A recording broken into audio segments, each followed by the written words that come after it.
Portal is one of the most beloved games of all time. It has over 14,500 submitted speedruns.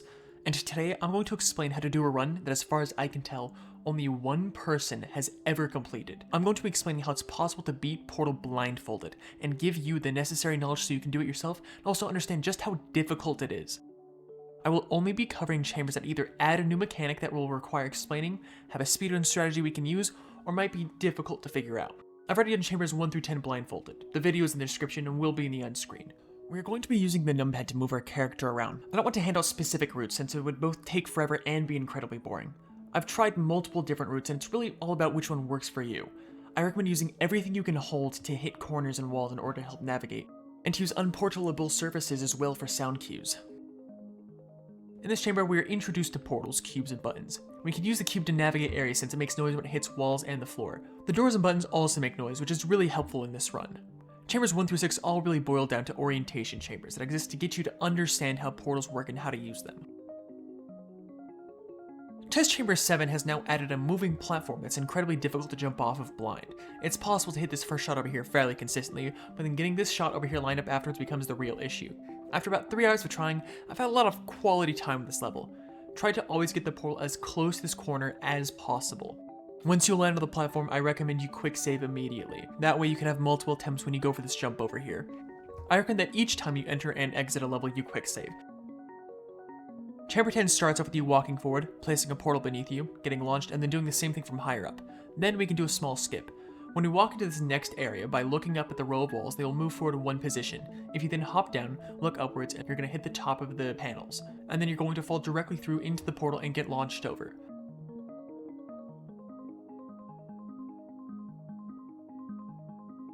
Test Chamber 11 is where you get the second half of the portal gun. That's also where we can do another skip that's a bit harder to do blindfolded, but does save a lot of time. What speedrunners will do is they'll fire their portal over here and then jump across the acid, and then press the button and jump into the acid and into a portal.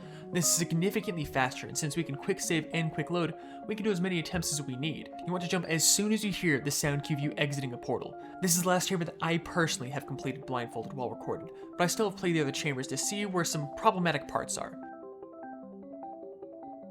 Test Chamber 13 is where we're going to employ some cheese to allow us to beat the chamber both faster and easier.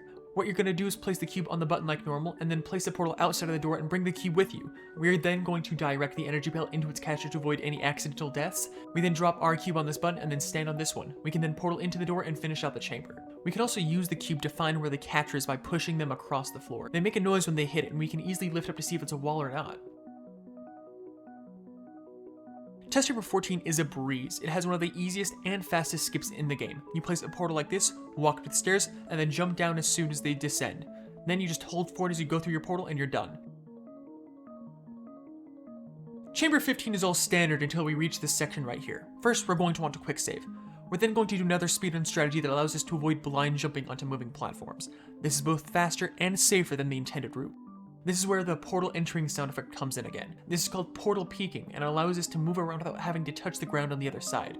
We're able to use the sound cue of us entering and exiting the portal to time it, and we can do it in just 3 portals. Then we can do the same skip from Chamber 14.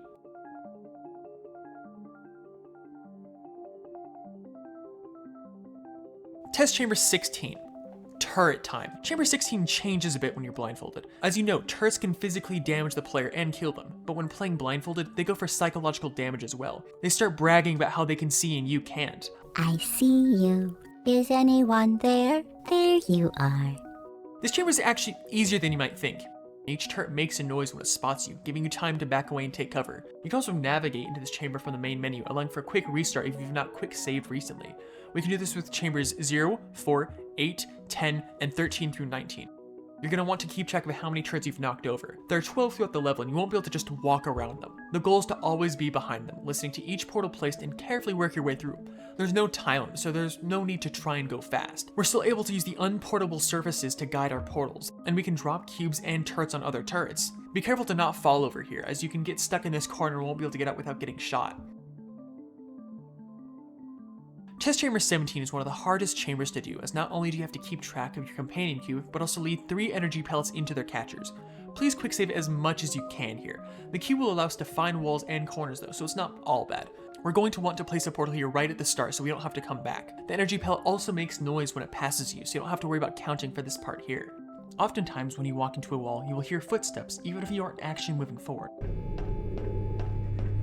because we're slowly moving in one direction and it can often lead to confusion.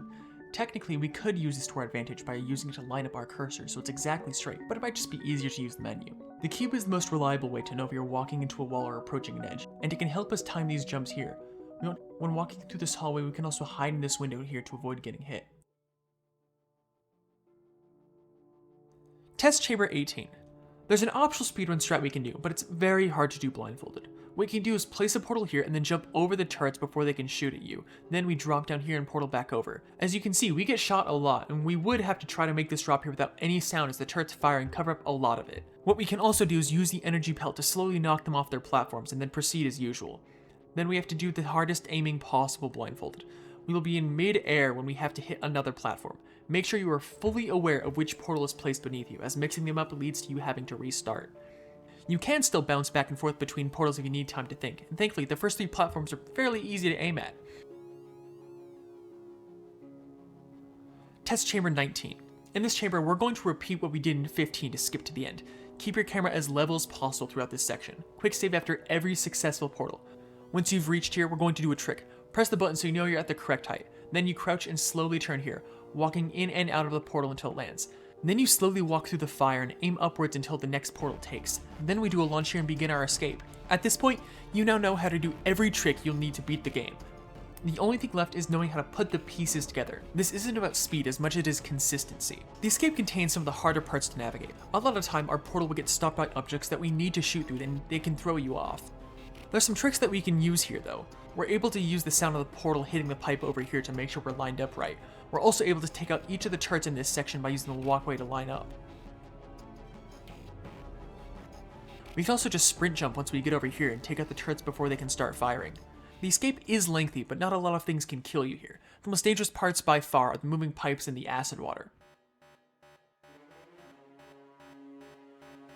And now, the GLaDOS boss fight. The GLaDOS boss fight consists of redirecting rockets fired from a turret to hit GLaDOS, causing morality cores to drop from her, which you then take to the emergency intelligence incinerator control thingy, where you then destroy them. You must hit her with the rocket 3 times, and she drops a different core each time.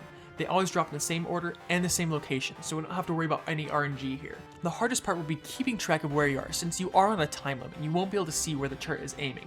This is also one of the largest chambers in the game, and it's not even square-shaped, meaning navigating against walls will be a lot harder. There are also some cases where the turret will fire its rocket through the wrong portal. This is a huge issue as it both wastes time and it's nearly undetectable. What I would recommend is that if your turret misses more than twice, try to move your portal and see if that fixes it, as the turret will likely turn towards you as the portal has moved out of its line of sight. Getting the morality cores to the incinerator won't be easy either, as you're going to have a hard time getting to the button to open it. I'd recommend avoiding portaling here. Time is a huge part of this chamber, but getting lost won't do us any favors. We're going to want to try to fire a portal near the incinerator through the hole in the wall here by the button. This will help us line up a bit. When we do go to line up the rocket, I usually prefer to place one portal underneath GLaDOS by this light and another one right over here. In the end, it's going to be very difficult to memorize all the movements you'll need to do. Something you're going to want to keep in mind is that this challenge will take a very, very long time. I think that if there's ever some sort of competitive side for this, it should be a segmented run instead of all at once. There are so many super slow turns in order to assure accuracy. After spending over 20 hours on this game, I am more than ready to confirm that it's both possible to beat it, and that almost anyone can do it with some counting. Here's some tips and tricks that I have for you. What we're able to do is use cameras, cubes, and even radios in order to find corners, walls, pellet catchers, and buttons. I don't recommend using cameras or radios for the pellet catchers on the floor since it tends to be a little rough and you'll end up dropping it. Often I'll use unportable surfaces to help line up my shots, as the edge between them can often tell me where I am in a chamber. I'll also use a PlayStation controller for fast shots, such as when I'm falling and need to launch, since the keypad is incredibly slow. The D-pad is more accurate than the joystick, but it still can't compete with the numpad. Unlike New Super Mario Bros. Wii, there are no nils in this game. There are some problem levels that will require some more difficult maneuvers than others, but they're still very much possible. Up until this point, I'd been unable to find a single blindfolded run. I'd found some segments and some where someone was guided while blindfolded, but not a single video that completes the whole game, segmented or not, blindfolded. That was until my friend, the absolute legend Yaboy, was looking up the slowest run on speedrun.com and found this man. This man right here, Katen24. Katen24 had speedrun the game in 5 hours completely blindfolded. This man is an absolute legend. I will make sure that his video is linked below. Make sure to check him out, alright? The effort he went through is insane. In the speedrun he did, he spends over an hour on the GLaDOS fight alone. The dedication is insane and deserves some recognition. In conclusion, Portal is completely possible blindfolded, and basically anybody can do it as long as they have a good memory and can count. In the description, I'll also include some setup instructions to get you started. Anyway, thank you for watching and have a nice day.